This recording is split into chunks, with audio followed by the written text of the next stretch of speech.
Assalamualaikum warahmatullahi wabarakatuh. Salam Om Swastiastu, Namo Buddhaya, salam kebajikan rahayu. Kami dari kelompok 9, nama saya Firman Dika Teguh Setiawan dengan NIM 13122000012 dan sini saya dari Kansar mungkin diperkenalkan. Baik, nama saya Alvin Brimandian Gulo, NIM 13122000258, Fakultas Hukum Unpad Surabaya. Saya Muhammad Fatih Ilhami dengan NIM 131230025. Oke, di sini kita bersama dengan Ronaldo dan Mas Firman. Bersama kita akan membahas tentang Kastel Doktrin. Kastel Doktrin adalah prinsip hukum yang memberikan hak individu untuk menggunakan kekuatan, termasuk kekuatan mematikan, untuk melindungi diri mereka di rumah atau tempat tinggal mereka tanpa konsep untuk mundur.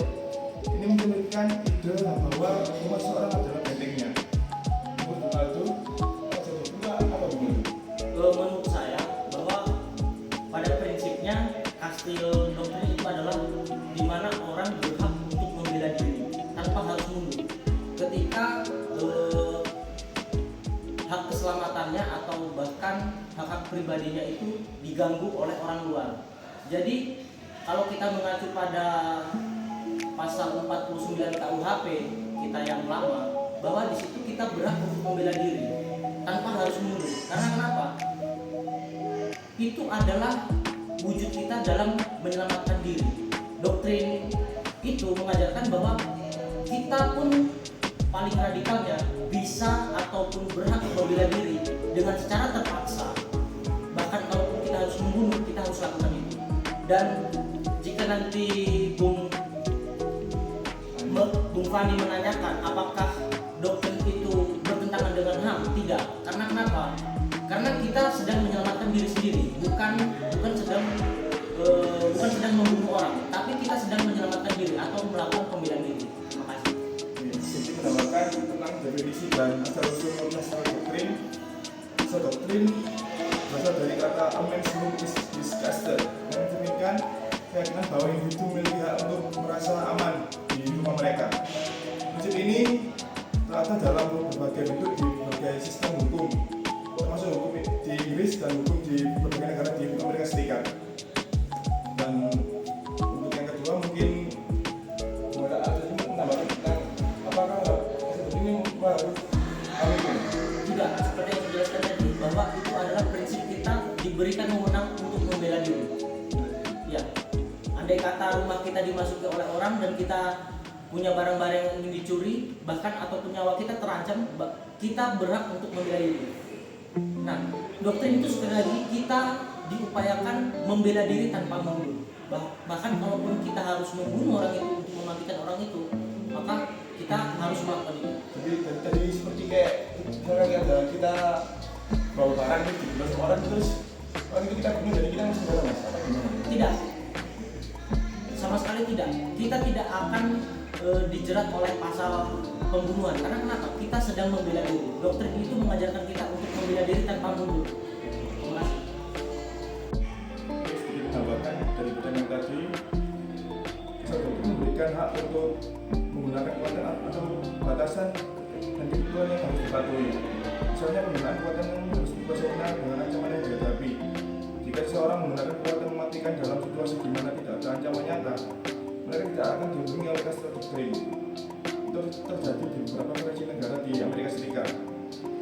Penerapan Kastel Doktrin di Amerika Serikat berbeda dari satu negara ke negara yang lain.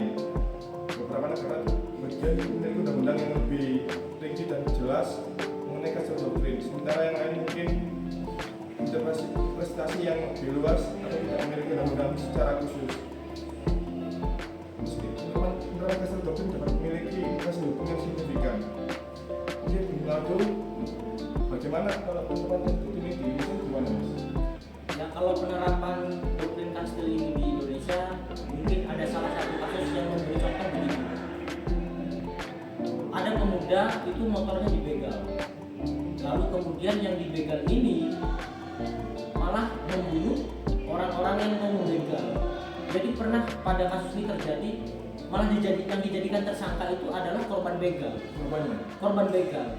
Nah di situ kan lalu beberapa minggu kemudian orang-orang hukum mengomentari isu ini bahwa korban begal itu tidak bisa dijadikan tersangka, dia tidak bisa dijatuhi hukuman, dia tidak bisa dijatuhi dengan bentuk upaya hukum yang akan dijatuhkan. Karena kenapa? Dia posisinya adalah korban dan dia sedang membela diri, dan itu tidak bisa dijadikan acuan bahwa dia sedang melanggar HAM seseorang atau membunuh seseorang. Karena kenapa? Posisinya adalah korban dan dia berat untuk membela diri. Seperti itu. Jadi seperti ini mas ada kontroversi tersendiri mas. Kontroversi karena kenapa? Pemahaman polisi mungkin barangkali karena dia membunuh maka dia dinyatakan sebagai pembunuh. Tidak. Seperti yang saya kasihkan ilustrasi tadi.